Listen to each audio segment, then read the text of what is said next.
Your business exists because you had the idea to start it. Everything begins in our minds. That's why your business results cannot outgrow your current level of thinking. Do you want to serve more clients, make more money, without working more or burning yourself out? Grow yourself first as a leader of your business, because that's who you are, a leader, even if you're the only person in your business right now.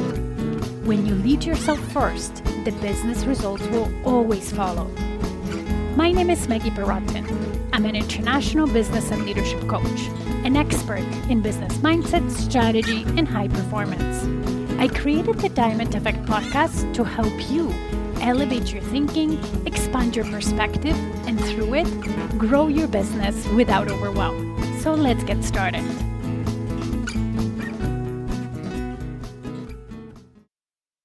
Hello, Diamond Effect listeners. Welcome to the next Diamond Effect podcast episode. And today I have a very different episode because today I want to share something more personal from behind the scenes. Maggie, not only business and leadership coach, but as an entrepreneur.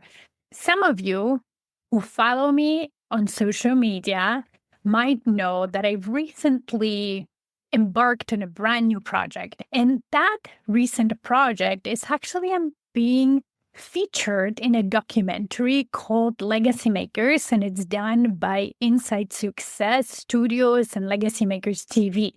Today, I want to talk a little bit about it, share some behind the scenes, but also some experiences and lessons I've had so far in my journey to the TV screen eventually, and especially the filming part. But before I share the lessons, I wanted to share a background story of how I got there. I'm present on Instagram, so I'm very active on Instagram as a creator, but also as a user. I like the platform. There's some great people I follow, so I definitely spent some time there. And one of those days when I was more of a user than a creator, an ad came up, a casting call for Legacy Makers. I got interested by their ad. I started reading about it, and I thought, why not? They're looking for entrepreneurs and share their stories and feature it in a documentary. We all have a story. Our stories can be inspiring to others, and I definitely have been shy to share mine for majority of my time as an entrepreneur. And since I like to challenge myself and put myself in situations that will require me to level up and be more courageous, I thought that is my opportunity. I knew that I haven't been brave enough in sharing my story, so why not go big and just share it on the TV screen? At least that was my thought process. So I applied to the casting call and I got a call back to do next step, which was casting. Okay, so clearly, my story resonated with the producers and organizers. I went through the casting call. The casting director really liked me, and I got onto the show. So right now, the show is in the production stages. It hasn't aired yet. It will air spring, summer this year, first on Apple, Roku TV, and other streaming platforms. At some point, it might air in larger streaming platforms, but I can't share anything yet with that. But we're in the production stages.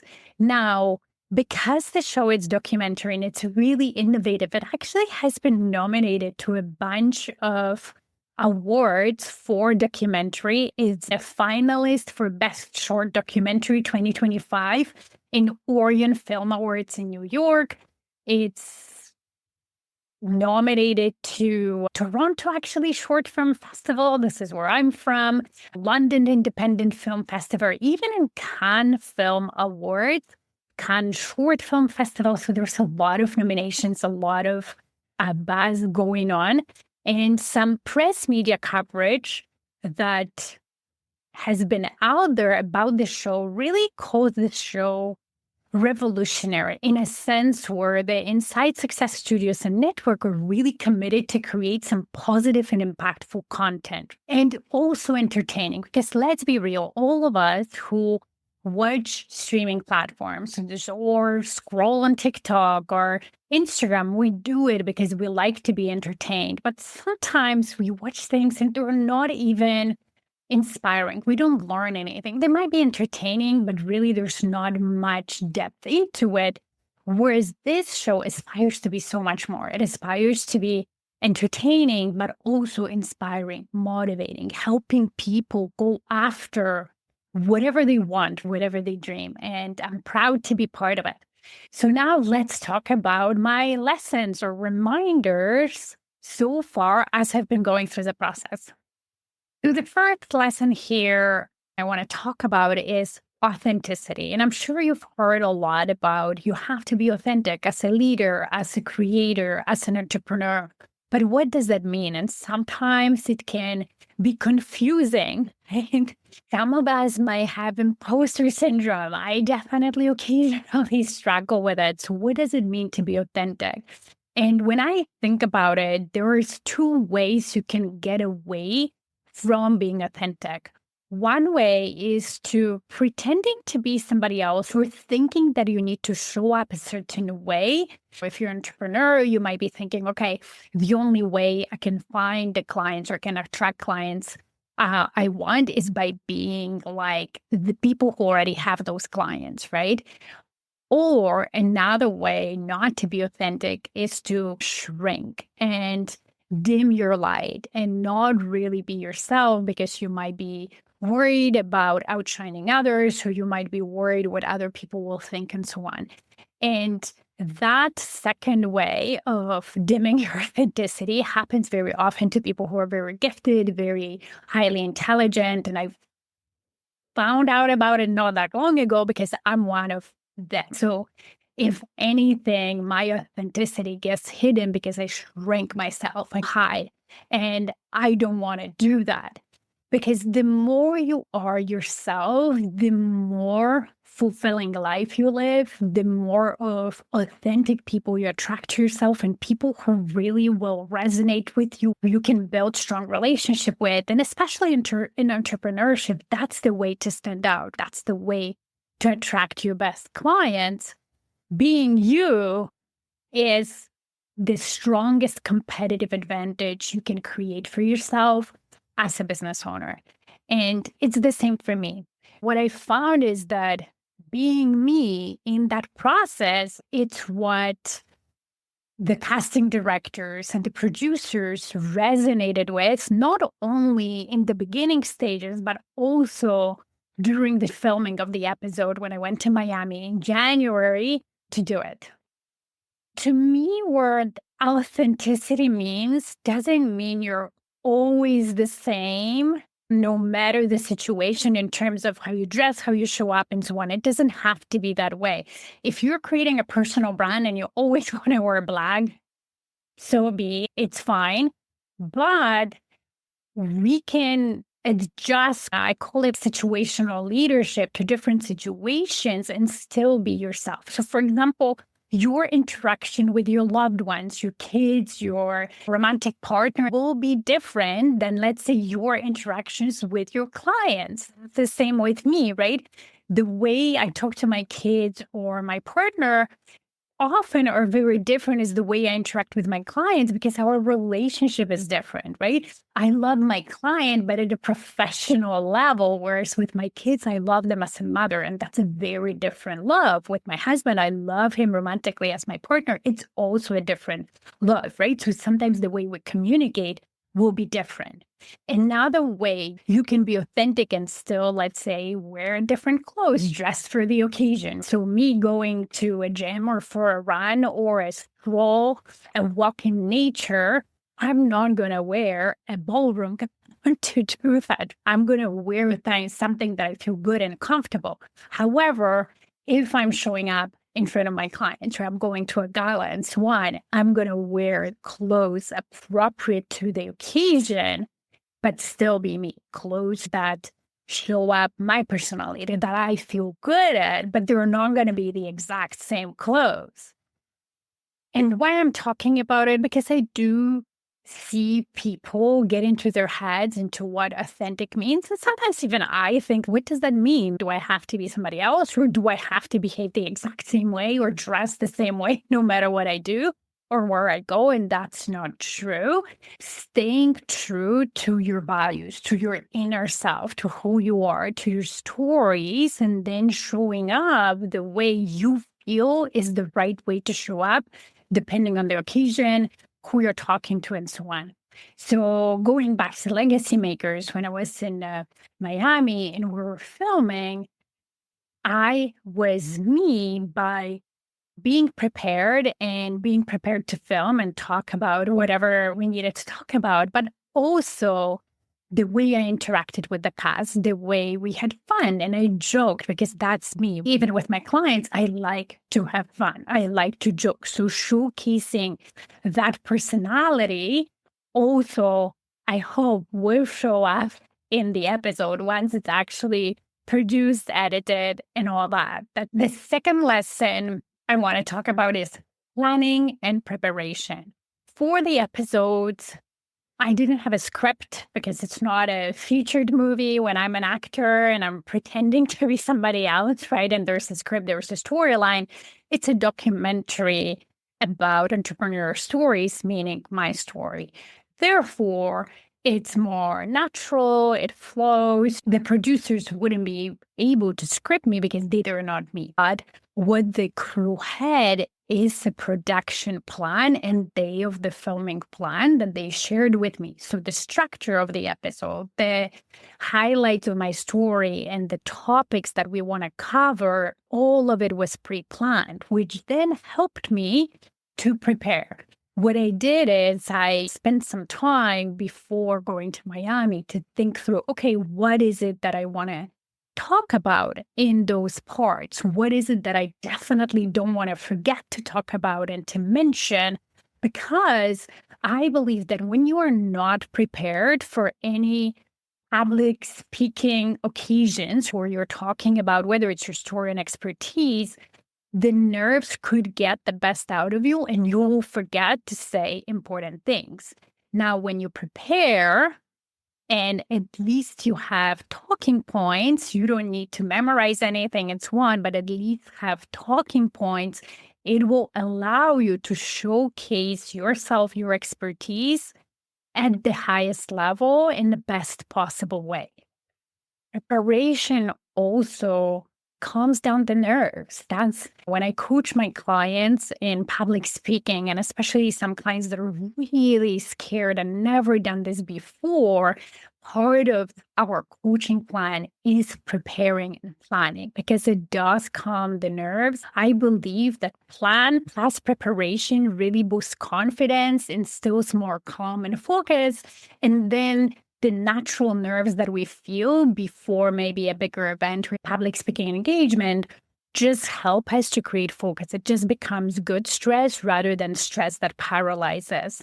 Now, another thing that I want to mention is like I was thinking about it is that if you think about any area of life, we do a lot of planning, like this show, right? Every episode of the show has a production plan that the crew, when they film, sticks with it. And of course, they adjust to the person in front of them. We plan our vacation. We plan our event. In construction, there is no building that's constructed without a plan. Majority of areas of our lives, there's always a plan and then execution follows. And yet I see so many business owners run their businesses on like a whim. They never plan. They don't have a strategic plan. At best, they have a to-do list and maybe think about what am I going to do today. And somehow they think that you can grow successfully a business long-term and sustainably without proper planning. And I always say you can't. And even if you're somehow successful in this ad hoc running of the business, it takes so much of your time, energy, and creates so much unnecessary work. That's why so many business owners overwork. So if a small 20-minute documentary episode has a production plan that's pages long. If you're running a business and you're not planning strategically for your year, for your quarter, for your month, there is something wrong. I just want to say that. The next experience that I want to talk about is being in front of camera. So the way the studio was set up is they had this like high kind of casting director chair when I was sitting, and then the background, and then in front there was, I think, 3 or 4 cameras set up to capture different angles, front, sideways, close up, further out, and so on, just for them, for editor to have choices. And after 5 minutes, I really relaxed and I was just being me, talking about my story, teaching, whatever the plan had, right? And the crew at the end was mentioning, Maggie, you were so good, really natural in front of camera. And I was thinking about it, and really, I'm not natural. It's just years of practice of being an entrepreneur and utilizing online marketing. Because being online and having a coaching business where really I'm the brand, I'm the face of my business, right? I have a personal brand, requires me to do videos, to do trainings, to do webinars and all those things that then all that practice over the past 5+ years, doing it day in, day out, led me to the point where I'm comfortable in front of camera, even big cameras in the professional studio. If I haven't done this, I would have never been ready. I remember my first video that I made live in a Facebook group I used to have, where I had a phone in my hands. I didn't have a stand at that point, where my voice was shaking, my hand was shaking. I wasn't sure what to say.